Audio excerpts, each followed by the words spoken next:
Por mais de 350 anos, uma instituição aterrorizou a Espanha. Não era um exército nem uma monarquia. Era um tribunal, uma força que operava nas sombras da fé, usando o medo como sua principal arma. Esta é a história sombria e complexa da Inquisição Espanhola, uma máquina de terror que marcou a história para sempre.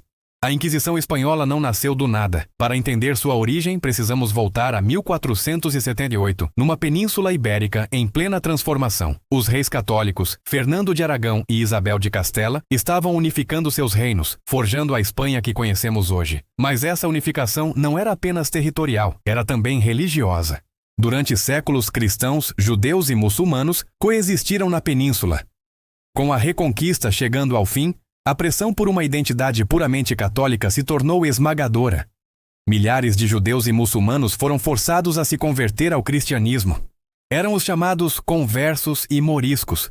Mas a coroa e a igreja desconfiavam profundamente da sinceridade dessas conversões. Será que eles praticavam suas antigas religiões em segredo? Foi nesse clima de suspeita e paranoia que os reis católicos pediram autorização ao Papa para criar seu próprio tribunal da fé, um que responderia diretamente a eles.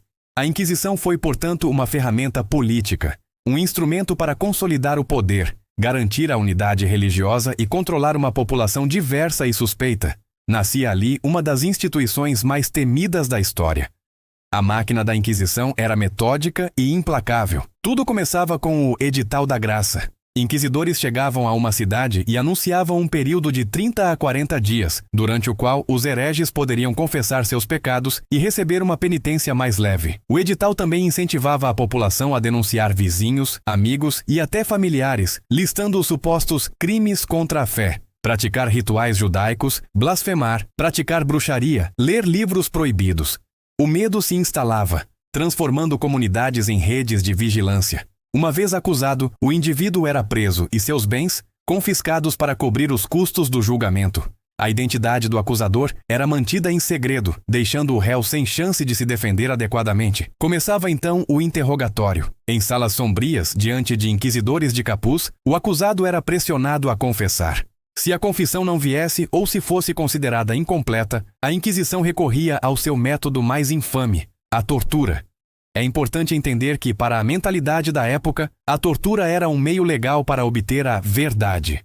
Métodos como a potro, onde o corpo era esticado, ou a toca, que simulava um afogamento, eram usados não para punir, mas para forçar uma confissão, pois apenas a confissão poderia salvar a alma do herege. Muitos confessavam crimes que não cometeram apenas para parar a dor agonizante.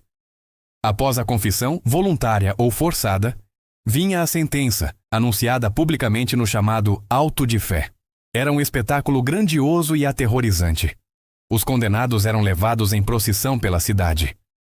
Aqueles que se arrependiam e confessavam, os reconciliados, eram punidos com penas que iam desde o pagamento de multas, a prisão, ou a humilhação pública de usar o San Benito, uma túnica amarela com símbolos que indicavam seu crime. O confisco de bens arruinava famílias inteiras por gerações. Mas para os considerados hereges impenitentes, aqueles que não confessavam ou que reincidiam, o destino era a pena máxima. A igreja não matava. Então, eles eram relaxados ao braço secular, ou seja, entregues às autoridades do Estado para a execução. A morte na fogueira. A sentença não era apenas sobre a vida ou a morte. Era sobre a humilhação pública, a ruína financeira e o apagamento da memória. Um dos nomes mais emblemáticos deste período foi Tomás de Torquemada, o primeiro grande inquisidor da Espanha. Sua crueldade e fanatismo o tornaram um símbolo do terror da Inquisição, sendo responsável por milhares de processos e execuções. A Inquisição espanhola durou séculos, mas não foi eterna. A partir do século XVIII, novas ideias começaram a varrer a Europa. O Iluminismo, com sua defesa da razão, da tolerância e dos direitos individuais, questionou frontalmente a legitimidade de um tribunal baseado no dogma e no medo. A invasão da Espanha por Napoleão Bonaparte no início do século XIX também abalou as estruturas do antigo regime e a Inquisição foi temporariamente abolida. Embora tenha sido restaurada brevemente, sua força já estava quebrada. A mudança de mentalidade, as guerras e as transformações políticas tornaram a Inquisição um anacronismo cruel e obsoleto. Finalmente, em 1834, ela foi extinta para sempre. Mas o seu legado de intolerância, perseguição e medo deixou cicatrizes profundas na sociedade espanhola e ecoa até hoje como um aviso. A Inquisição Espanhola é um lembrete sombrio e poderoso do que acontece quando o dogma religioso e o poder do Estado se fundem sem limites quando o medo é usado como ferramenta de controle e a diferença é tratada como crime. A história não se repete exatamente, mas seus ecos nos ensinam lições vitais sobre a importância da tolerância, da justiça e da liberdade de consciência. O que você achou deste capítulo sombrio da história? Deixe seu comentário abaixo, adoraríamos saber sua opinião.